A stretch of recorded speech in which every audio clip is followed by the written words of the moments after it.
In front of me is POCO M3, and let me show you how to block a number on the following device. So first of all, you need to open your phone dialer, then find and select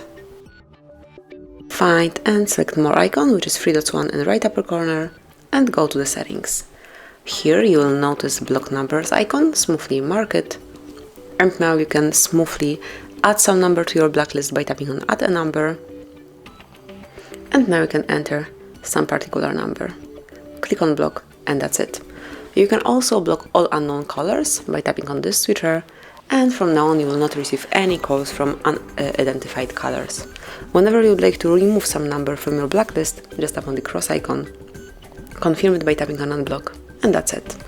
So that will be all. This is how you can block some unwanted caller. Thank you for watching. Please subscribe our channel and leave the thumbs up.